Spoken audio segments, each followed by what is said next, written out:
મિત્રો, દ્વારકા, ડાકોર, શામળાજી સહિત સમગ્ર ગુજરાતભરમાં ધામધૂમથી ભગવાન શ્રી કૃષ્ણનો જન્મ ઉત્સવ ઉજવાયો છે। રાત્રિના 12 વાગ્યે ભગવાનનો જન્મ થતાં ભક્તોએ નંદઘેર આ નંદભયોના નાદ લગાવ્યા હતા અને તમામ ભક્તોએ ભગવાન શ્રી કૃષ્ણના દર્શન કરીને ધન્યતા અનુભવી હતી। ભગવાનનો જન્મ થતાં જ દરેક મંદિરોમાં જય કનૈયા લાલ કી હાથી ઘોડા પાલકીના નાદથી ગુંજી ઉઠ્યા હતા। તો આ તરફ દેશભરમાં પણ ભારે ઉત્સાહપૂર્વક જન્માષ્ટમીની ઉજવણી કરવામાં આવી હતી। ત્યારે મથુરા, દિલ્હી અને વૃંદાવનમાં પણ ભગવાનના જન્મોત્સવ સાથે ભારે ઉત્સાહ જોવા મળ્યો હતો।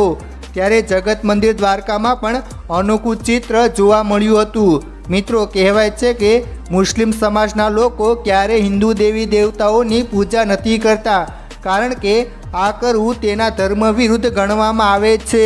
પરંતુ મિત્રો, જન્માષ્ટમી એક એવો તહેવાર છે જેમાં માત્ર હિન્દુ જ નહીં પરંતુ મુસ્લિમો પણ ભગવાન શ્રી કૃષ્ણના રંગમાં રંગાઈ જાય છે। ખરેખર મિત્રો, જન્માષ્ટમી નિમિત્તે દ્વારકાના મુસ્લિમોએ ભગવાન શ્રી કૃષ્ણ સાથે કંઈ એવું કર્યું કે જોઈને બધા હેરાન થઈ ગયા હતા અને પોલીસ સહિત હિન્દુ ધર્મના તમામ લોકો આ નજારો જોતા રહી ગયા। મિત્રો, તમે પણ ભગવાન શ્રી કૃષ્ણને સર્વશક્તિમાન માનો છો ને? તો નીચે કમેન્ટ બોક્સમાં જય મુરલીધર લખીને કમેન્ટ જરૂર કરજો। મિત્રો, કૃષ્ણ જન્મોત્સવની ઉજવણીમાં દ્વારકાના મુસ્લિમો પણ સામેલ થાય છે, જે આજકાલથી નહીં પરંતુ અનેક પેઢીઓથી કોમી એકતાનો માહોલ અહીં જોવા મળે છે। જન્માષ્ટમી નિમિત્તે દ્વારકામાં કાન્હા વિચાર મંચની શોભાયાત્રા દરમિયાન હિન્દુ મુસ્લિમ ભાઈચારાનું ઉત્તમ ઉદાહરણ જોવા મળ્યું હતું। જી હા મિત્રો, મુસ્લિમ સમાજના ભાઈઓએ ભગવાન શ્રી કૃષ્ણના રથને ખેંચીને વહાલાના વધામણા કર્યા હતા। કાન્હા વિચાર મંચની રથયાત્રામાં દ્વારકા નગરજનોમાં ઉત્સાહભેર જોડાયા હતા। મિત્રો, ભગવાન શ્રી કૃષ્ણની નગરીમાં મુસ્લિમોની આસ્થા હંમેશા ચર્ચામાં રહે છે।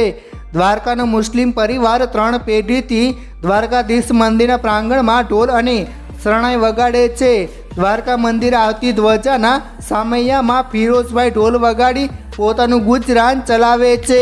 દ્વારકામાં રહેતા ફિરોઝભાઈ મંદિર પરિસરમાં ઢોલ વગાડે છે। ફિરોઝભાઈના પિતા અને દાદા પણ અહીં ઢોલ વગાડતા હતા। ફિરોઝભાઈ પણ પોતાના પિતા પાસેથી ઢોલ વગાડતા શીખ્યા છે। દિવસ દરમિયાન મંદિરમાં 5 ધ્વજા ચડે છે, ત્યારે ધ્વજાના સમયે ફિરોઝભાઈ ઢોલ વગાડે છે। આ રીતે જન્માષ્ટમી નિમિત્તે દર વર્ષે દ્વારકામાં હિન્દુ મુસ્લિમ ભાઈચારાની ભાવના જોવા મળે છે। મિત્રો, તમે આ બાબતે શું કહેવા માંગો છો? નીચે કમેન્ટ જરૂર કરજો અને જેમ બને તેમ આ વિડીયો શેર કરો, વોટ્સઅપ, ફેસબુક પર ફેલાવી દો, જેથી કરીને લોકોને જાણ થાય અને લોકોની આંખો ખુલે। ધન્યવાદ।